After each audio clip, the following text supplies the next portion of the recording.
Hello and welcome to the show. This is your host, Georgina Rose. And in this episode, we're going to be discussing the goddesses of a Greek polytheism. And interestingly, I've talked a lot on this show with several people about ideas like the divine feminine, goddesses as a concept.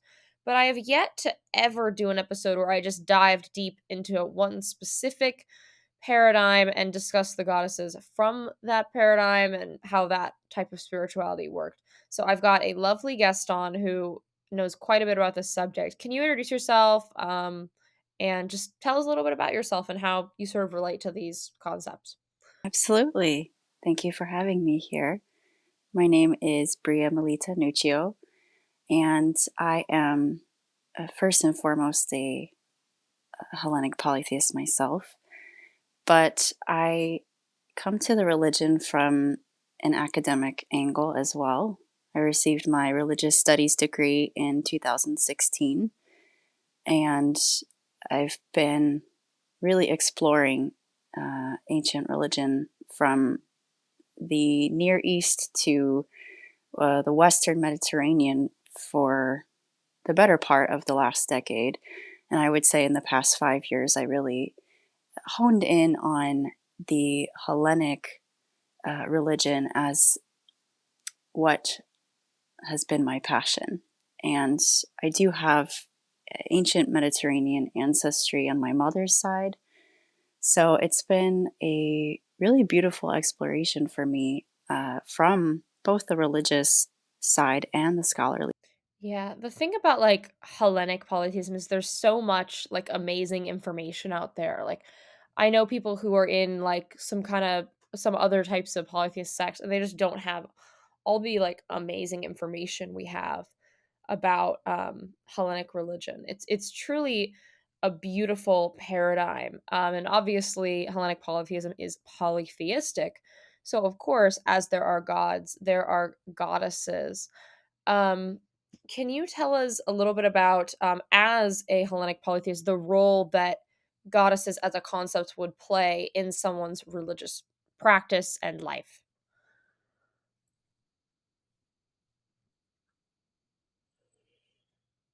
Certainly. Well, I think that there is, for me, sort of a two pronged approach to this because, on the one hand, uh, many Hellenic polytheists are practicing what is essentially a an Attic sort of uh, sourced religion. And what I mean by that is they tend to hone in on the Athenian sources of the classical era, most commonly.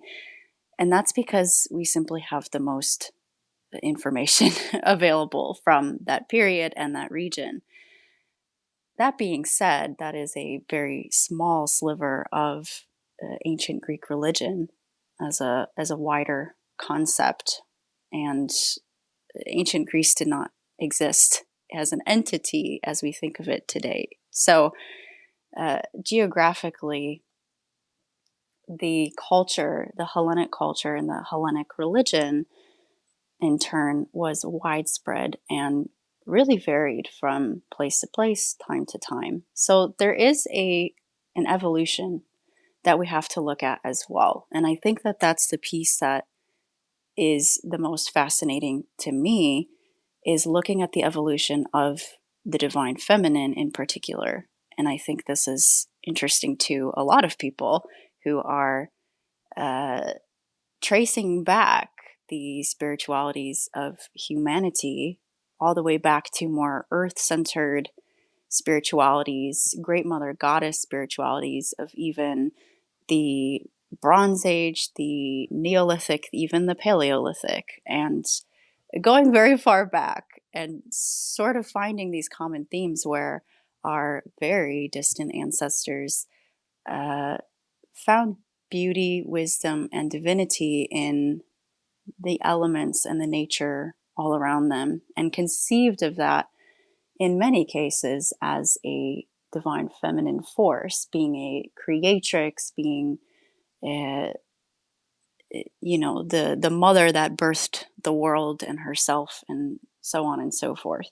So oftentimes when we get to the more classical Athenian based polytheism that we see much later, some of that gets a little lost. And it's not to say that we can neatly trace, right, Great Mother Goddess religion all the way down there and say it's the same thing or it's the same concept present. But there are bits and pieces of that within the goddesses of the pantheon, within the worship of nature in ancient Greece, even much later, which is very present for me because I'm currently teaching a course on the nymphae, the nymphs, who are minor nature deities. So we see these threads that sort of carry over, these animistic threads, these divine feminine threads. And we do, of course, also have some mother goddesses, even in the later pantheon, even as they do get more anthropomorphized. That's certainly an argument that could be made. But there still are these great mother goddesses, such as Rhea, who is really a Cretan mother goddess. We also have uh, Demeter, who is the goddess of agriculture, the goddess of grain. And she's not quite a great Mother Earth goddess, but she is a mother goddess and she is associated with the fertility of the earth. We also have these great mothers that are sort of ubiquitous in this Mediterranean region throughout centuries and centuries. And they're not easy to shake off. And one of those goddesses is Cybele, who is originally a Phrygian goddess, but she really spreads far and wide, and she becomes a very popular cult even in much later Rome.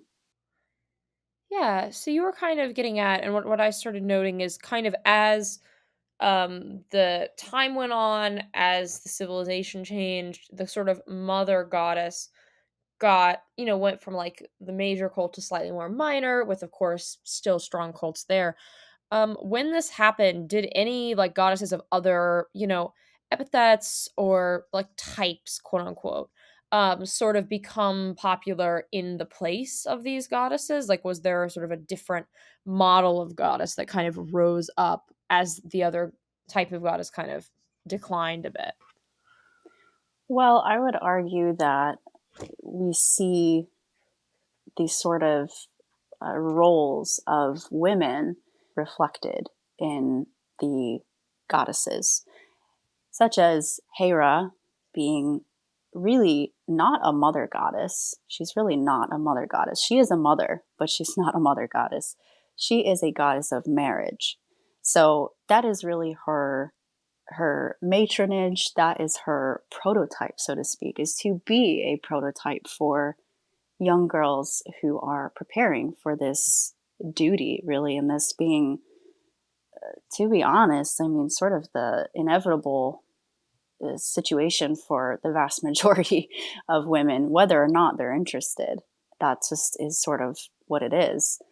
And we see this as well with Demeter, of course, being a mother goddess primarily, and the goddess of agriculture, yes. But her mythology with Persephone, with Persephone, is in many ways an analogy for what is happening to mothers and daughters within the patriarchy of ancient Greece. In the mythology, in the Homeric hymn to Demeter, uh, Hades asks for uh, permission to marry Persephone. And he doesn't go to Demeter, he goes to Zeus, he goes to her father. And this is what would happen to human girls, of course. So we see this played out and we see this deep sorrow in Demeter losing her daughter and not even being told what happened to her, which is horrific. But if you think about it and look at the institution of marriage in ancient Greece, um, really that was sort of what was happening. The beautiful thing when it comes to Demeter and Persephone's story is that even in the midst of this tragedy, which is mirroring what is happening to mothers and their daughters in the real world, in the midst of this, we see this incredible display of power, primarily from Demeter. She displays an incredible wrath. And I think this is where sometimes, even when you have goddesses who have been somewhat flattened or, uh, I guess, put into boxes a little bit, even in those instances, they are allowed to be angry. They are allowed to be destructive and violent and sexual. And they have this ability to really uh, act out, I guess you could say, from the patriarchal point of view, in a way that maybe women were not so allowed to do. So, looking at the whole scheme of that story where Demeter, she wreaks havoc on earth, she withdraws her favor from the fields so that there is a great famine and there is a great drought, and civilization cannot continue without the goddess, right? Without, in particular, the mother. And not even Zeus himself can stop that. So there are many other aspects of the story, of course, but uh, it's Demeter who really holds the keys and really holds the power in this situation in the end, even though it's taken away from her at the beginning. I think a lot of times there's a modern sort of rewriting of the myth of Persephone going into the underworld where people, they want it to be an empowering experience for Persephone and her choosing to do that. And we can certainly see angles of that and echoes of that in other underworld mythology. But I think the angle that gets lost that is deeply feminist is that uh, Demeter gets the power taken from her and she is the one who takes it back in the end. So, what a powerful message to send to ancient women, right? And as mothers looking to Demeter as their matron goddess, right? That is a really powerful, uh, that's a very powerful model, I think. And maybe a very hopeful one that these institutions may be oppressive in many ways, but our power is still there. I don't Yeah. know if that even answered your question. No, it makes sense.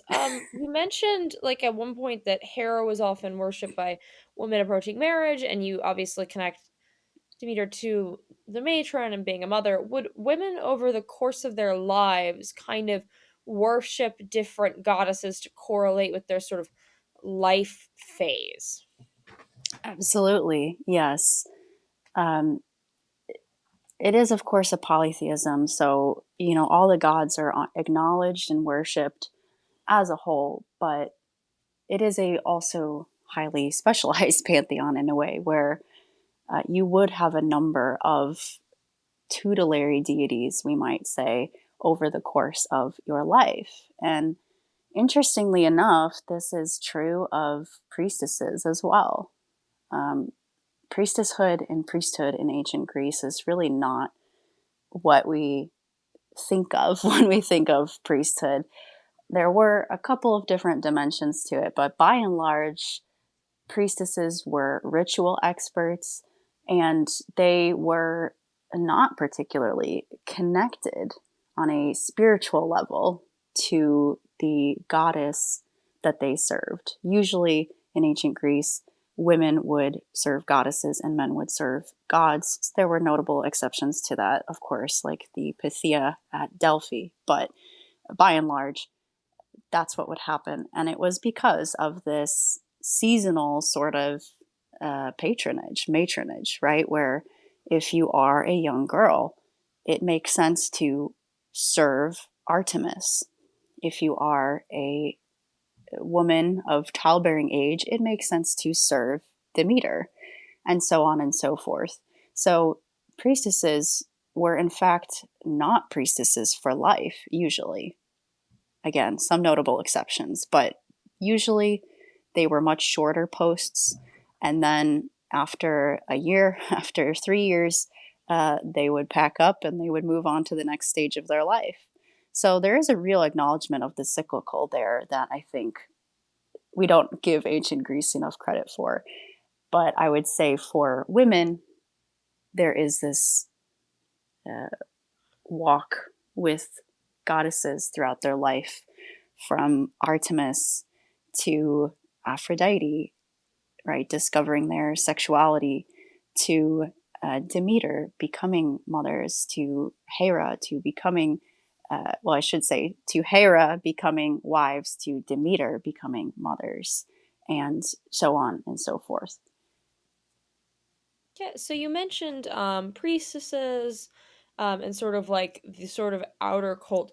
Was there a big gap between what or like, was there when someone had a relationship to the gods, did they have a sort of different outer religious interaction like in temples and in outer cults and then like an internal religious thing like in their own homes, or is it kind of like all blended together? Because I've noticed in modern religious life, people often have a pretty big difference between what they're doing at, say, a church service and then what they're doing in their own home, right? And I'm curious where that distinction, or if it was kind of just one thing, fell in this world. I think that there is a pervasiveness of ancient Greek religion that is very hard for us to conceive of as modern people. I get a lot of questions. I not necessarily phrased this way. I've never got it phrased this quite this way, but um, there's a lot of questions for modern polytheists about personal connection to the gods, about feeling called, right? Feeling like a god is reaching out, feeling like they're sending signs, or we have to pick a god, right, to be devoted to. And these are really not questions that typically concerned the ancients. Of course, there are instances of divination, right, where uh, that was a widespread practice, don't get me wrong, where we are asking for the will of the gods to be made known to us before we make a major decision. But again, that was incredibly pervasive in society in the same way that every other facet of religion was just pervasive. There was no separation between, uh, this being a religious event and this being a political event. There was no separation between the Olympics being an athletic event and a religious festival. So this is a little difficult for us to conceive of sometimes, living, for those of us in the modern West, particularly with so much separation of church and state, hopefully, where we don't, we often have to seek out our own connections, right? Because they're not being spoken to, they're not being mirrored in every other facet of our culture, which tends to be quite secular.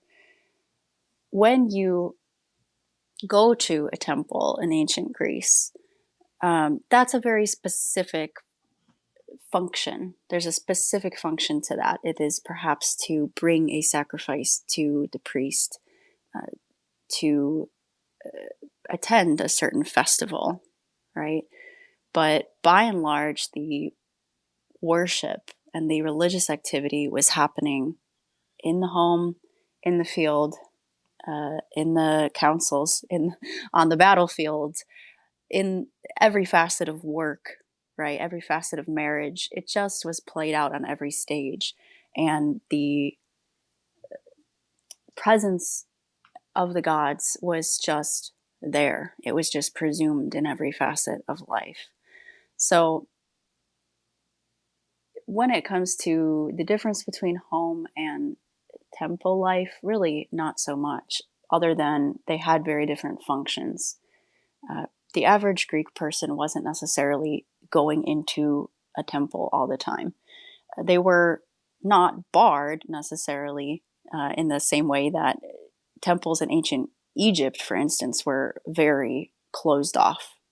There was only a certain priestly castes, right, that could really go in uh, and tend to the sacred images. There was not quite that level of uh, distinction. Greek people could approach the gods freely as long as they were in a state of cleanliness, but they didn't have to go to a priest to make a sacrifice. They could do that on their own if they were observing the rites correctly. So um, temples were not necessarily these highly mystical places, right? That we might envision them to be. They just played very specific functions, and of course were forms of honor to the god to erect that temple. Yeah, that makes a lot of sense. You mentioned a little bit that like kind of the home and the home being a place where a lot of spiritual things happened. And I know that in many cultures, there's the idea of like the sacred hearth and the idea of like hearth goddesses and stuff. Did this play a role in Greek religion? Absolutely. Hestia is often said to be in both ancient and modern polytheism the first and the last. She receives the first and the last. She is the goddess of the hearth. And oftentimes, Hestia is not frequently depicted, really. I mean, we do have depictions of her, but she's not always found as a statue in a home, but she's there. She's there in every home in the hearth fire. She's there in every polis in the hearth there, in the sacred flame there. She's there in the Olympics, right? And the lighting of the torch and all these things. And every time that the Greeks of a certain polis would set out to found a new colony, they would bring a bit of that hearth fire with them to the founding of the next. And that was incredibly important. And we have evidence that each citizen would then take from that hearth fire of the polis into their own home. And it was very inauspicious if the hearth fire went out in your oikos, in your home, in your household. That was a bad thing because that is the heart, right? Heart. That is the core of your family, of your religion, of your culture. And there's a concept of vitality. We might call it Zoe. It's like a form of life that's not just biological life. It's a vitality, it's a spirit. And if that goes out, then that is not great. So you tend that hearth carefully. Of course, today, many of us, uh, it's a little difficult to do that. It's a little impractical. So many of us will have a small fire that we kindle in our fireplaces. If you're very lucky, you're a farmer or somebody that can have a pit outside that you tend. And I do know people that do that, but they typically reside in a rural Mediterranean landscape that's a little easier. And for those of us inside homes and apartments and in cities, we might have an electric candle or something like that that can represent that hearth fire for us. Yeah. So you mentioned a little earlier that before people would approach the gods in, say, a temple, it was important that they had established a sort of standard of cleanliness and stuff. Before you go to worship the gods, and in the past, was it really important to kind of do some sort of ritual purification beforehand, or is the cleanliness more literal, or is it kind of both of these things at once? Like, what would people do to prepare? It's both of those things at once. I think that the concept of pollution and purification is very misunderstood in modern polytheism. And I think that it's one of those religious concepts that, in fact, can be triggering for people if they are coming from a background of religious trauma, where maybe we're told that they were impure or their bodies were dirty or their sexuality was dirty. And all of these things are not uh, they are understandable, right? We can understand why people might have that reaction. But ancient Greek religion, at the end of the day, was a religion, and it did have a certain code of ritual purity. What's different, perhaps, about that sort of ritual purity is that it typically had no moral bearing. It was no moral judgment upon the person. So, this sort of pollution, it's often referred to as miasma. It's a bit of a reduction. Miasma is usually a much more extreme form of impurity that may have a moral implication. In fact, usually does, and it's usually incurred by committing a very serious crime like murder. But beyond that, your typical impurities, your typical pollutions are just your everyday going on the subway, I like to say, right? You're picking up germs. If you're ill, you are uh, carrying contagion, right? There's a real practicality to ancient Greek hygiene and ancient Greek purity standards, including for ritual. I think that the ancient Greeks, we have to understand they didn't quite have the same biological understanding that we do, though they had pretty advanced medicine in some ways. They did not have the medicine we have today. So they understood that contagion existed. They understood the role that certain dirtiness played in that, that certain environmental pollutions played in that, that certain bodily fluids played in that, that significant events and bodily processes like childbirth played in that. And maybe they didn't understand the exact mechanism is biologically, medically accurate as we do today, but they understood there was a connection between that going unchecked and unwashed and potentially turning into a much bigger problem, right? So that's a big foundation of understanding the pollution and purification rules of ancient Greek religion. There are some other elements I don't want to gloss over of a little more spiritual implication about pollution, and these are a little less easy to explain.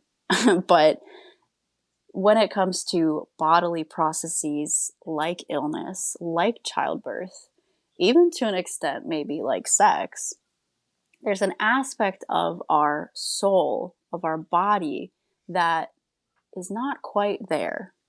And that's the best way I can explain it. There's like a piece of us that goes into another realm.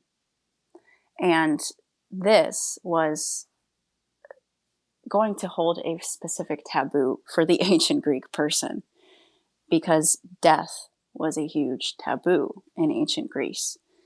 Uh, Mixing the realm of the living and the dead was a taboo in ancient Greece. So there's a really deep fear of pieces of us, psychically, physically, whatever it may be, leaving even briefly and going into another realm, potentially attaching some of that death to us and bringing that back to the land of the living.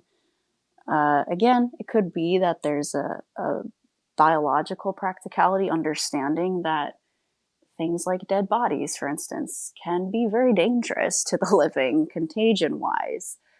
But I think there's just another element of spiritual concept that death is extremely unsettling to most people in ancient Greece. And so they did not want to associate or have that energy attached to them. So, all of that's to say, luckily, purification in ancient Greece was quite simple. It pretty much consisted of, for basic pollutions, washing your hands and making yourself be clean before you approach a ritual space, before you approach the gods. So it's not like it's this grand situation where you have to go to a temple and be, have an exorcism or something and be dunked in whatever in holy water. It's not like that. It's just wash your hands and you're good. Yeah, so you mentioned this kind of cultural fear of, interacting with the dead, bringing back some of the dead to you. And I'm curious because we know there are these gods and goddesses from the Greek world who have these, death epithets. I think like Hecate, um, Hades, Persephone, all of these things. If someone were to worship these gods, would that be like an incredibly taboo thing to do? How would that relate to this culture of purification?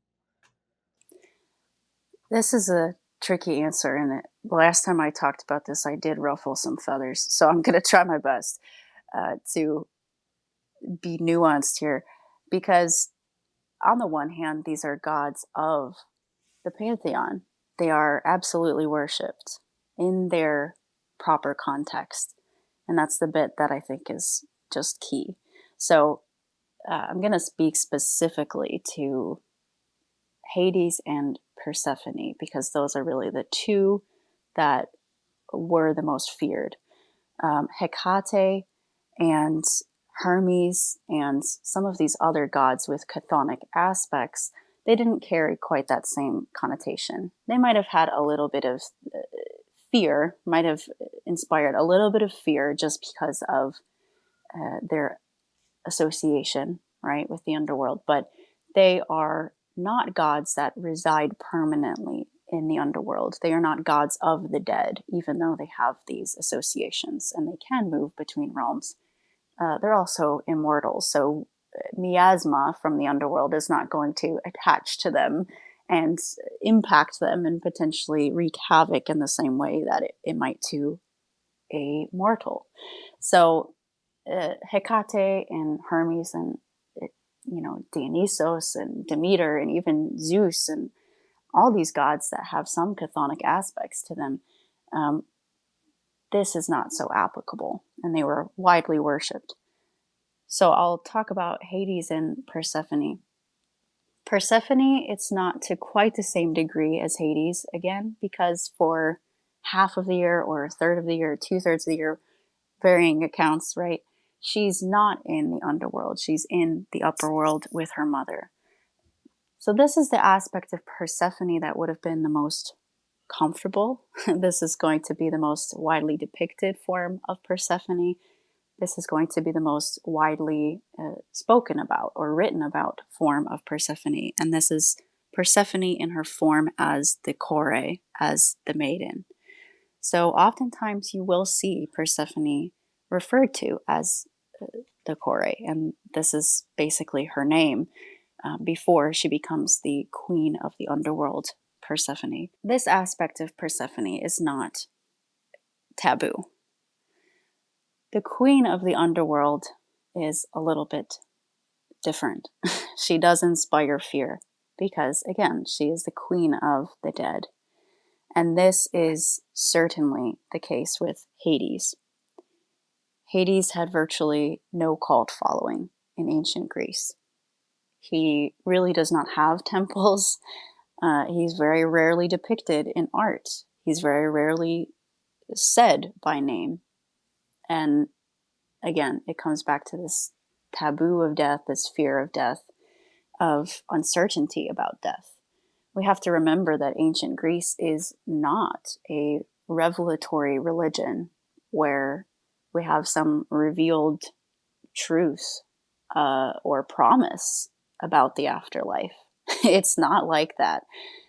So there was ambiguity about what happened after we died and what that process was like. And was the afterlife pleasant? Is there an afterlife? Are there different afterlives? And we see many, many explorations, right? Philosophizing about what this could be. But there's no set theology. And so this did contribute to a lot of this fear. And also just the life expectancy of the ancient world was not great. So death was pervasive and it was frightening. It was a frightening possibility. There are some notable exceptions, by the way, to the ambiguity of the afterlife. And you've probably explored that on this podcast. Things like the Eleusinian mysteries, promising a better afterlife. There's a reason that these mysteries were incredibly popular. It's because they did promise some hope for the afterlife. But that's not quite a mainstream aspect of Greek religion. By and large, people lived in this ambiguity and this fear. So Hades, in many ways, he's not the personification of death. That would be Thanatos. But he is the lord of all of this realm that is so frightening and uncertain. So he's the personification in many ways of the fear of death. And he doesn't leave the underworld, right? He doesn't go and mingle. He's very rarely in mythology because it's just not his place. I like to say we don't worship Hades outside of a funerary context, really, because we're not dead. When we're dead, we'll be dead and we'll be there, but we're not there and we don't want to be there before it's our time. That's really interesting. It makes a lot of sense. Now I'm curious about we've discussed death and that relationship.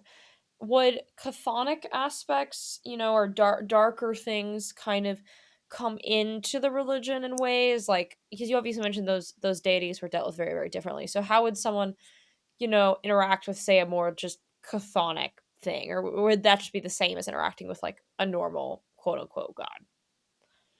I think there's two aspects to uh, chthonic deities and chthonic epithets. The first is this truly underworld association where you have deities like Hecate who go back and forth, right? Hermes who go back and forth.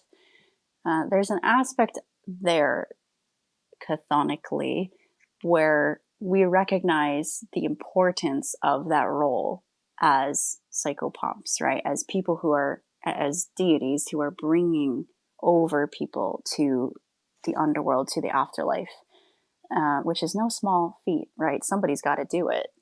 And right, we have the ferrymen too that we bring our coins to because we want to get where we need to go. We don't want parts of our soul just floating around forever without a proper burial, without a proper relocation to the next world, right?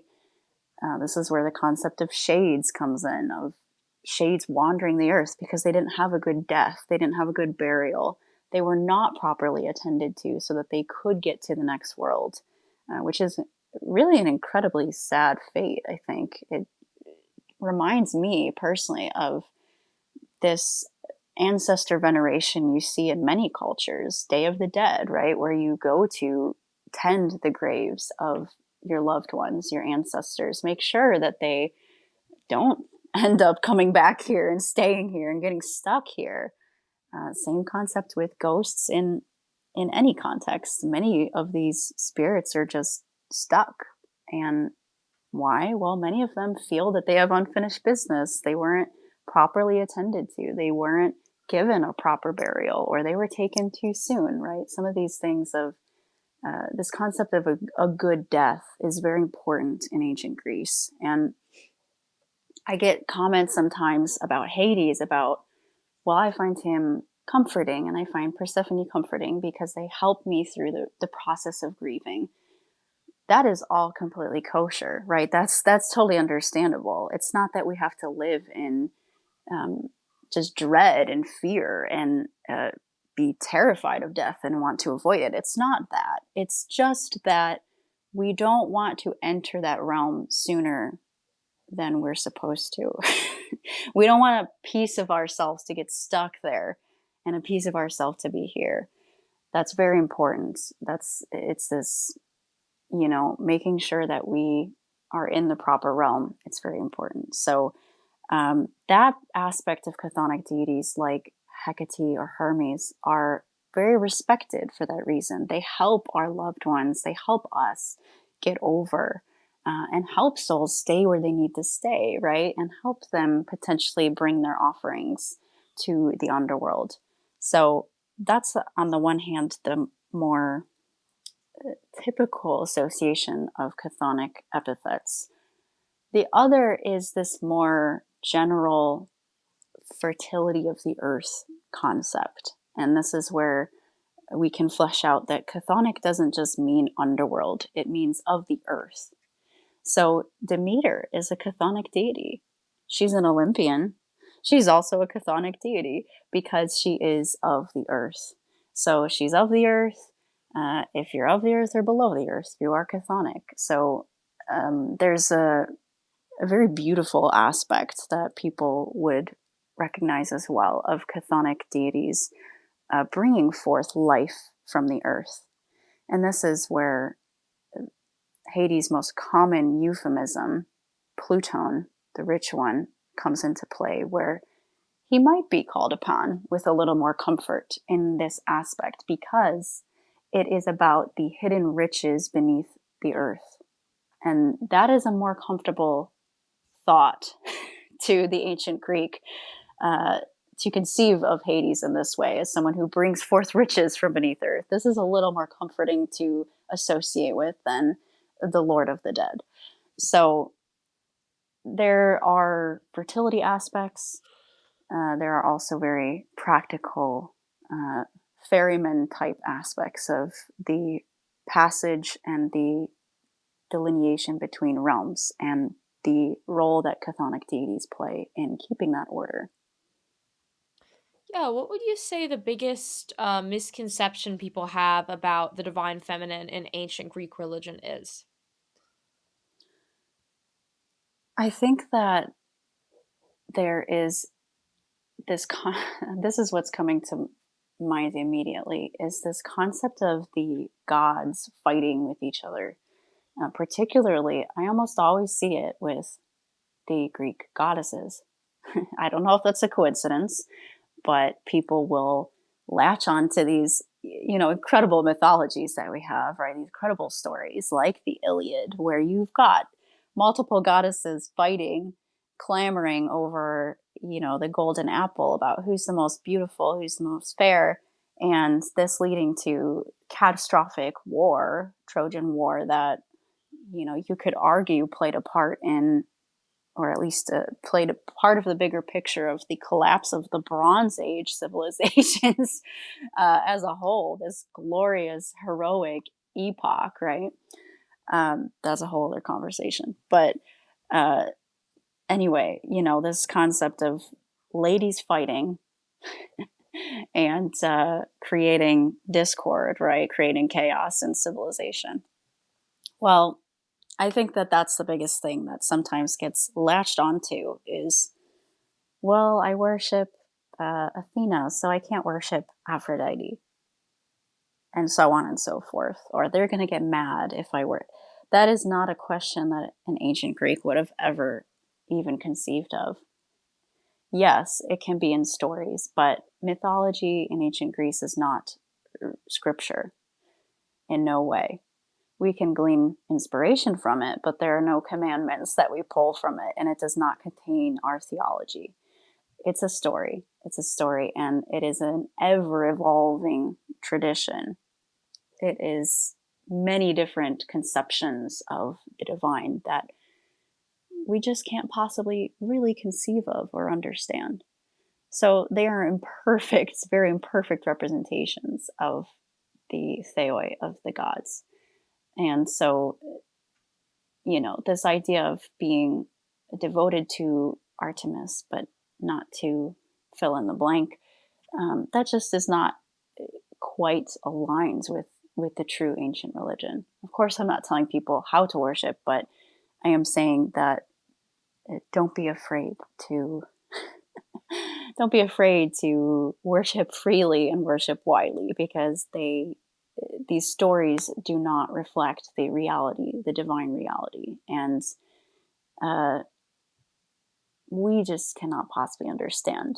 Even if gods did fight, that's not our realm, and that's not our business. Our business is here, and it is to honor and to worship. Yeah, so what advice would you give to someone who, after listening to this, wants to approach the goddesses for the first time? My advice would be to take some time to truly learn what the stories are of these goddesses. And I know that's going to sound contradictory to what I just said. But what I mean is go to the ancient sources that praise the goddesses, that speak of the festivals of the goddesses. And this goes really for ancient Greek religion as a whole. Go to the ancient perspective as much as you can. And don't take things literally in every way, but begin to understand how the ancients conceived of these goddesses, particularly paying attention to the ways in which these goddesses helped and blessed people's lives. What were they the matron goddess of? What did they, what sorts of blessings did they bestow? What did people turn to them for, and when, and why, and what season of life? I think that this paints a really beautiful picture. And in fact, uh, I'm working on my second master's in classical Mediterranean history and archaeology right now, and this has become so much more important to me in studying material culture and written source as well, is loving the mythology, but letting it go as a source of true historical information about the religion. Instead, we can look at the cult practices themselves of the ancient world, because that will tell us really everything we need to know about how to actually practice the religion. Because they already did it. They wrote about it. We don't know everything, but we know a lot. And we don't need to know the exact theology behind everything. But we can gain so much wisdom from the ancients about who they turned to and why and when. And if we just start doing that, right, turning to Aphrodite for help when we go on a voyage, right, invoking her epithet Euploia, we might find that favors start to come to us and blessings start to come to us and peace starts to come to us and clarity, right? And these deeper relationships cultivate over and over and over a period of years. And the religion unfolds in a beautiful, organic fashion. But it starts with our uh, just devotion and getting started and turning to these goddesses in the everyday aspects of our lives. I think that's really beautiful. Where can people find you? Where's your corner of the internet? Where do you reside? Where can people see more of you? So I am on Instagram and TikTok, though I am incredibly uh, not great at TikTok. I will say that. But I've got some people over there following me and I have a good time. But I don't really know what I'm doing. All that's to say, Bria Melita is my handle. And if you want to reach out to me or study, maybe get some resources or advice where to go from here, I do have a mystery school that I teach through. It's called Mount Nisa, NYSA, mountnisa.com, and you can learn about our courses and our sacred travel, our pilgrimages, and all that sort of thing there. Lovely. That's amazing. This has been your host, Georgina Rose. This podcast is on YouTube and most podcasting platforms. If you're on YouTube, please give the podcast a like. If you're on a podcasting platform, please leave a review, unless it is a negative review, in which case, do not leave one. This show is also supported through Patreon. If you join the Patreon, you get every single episode early.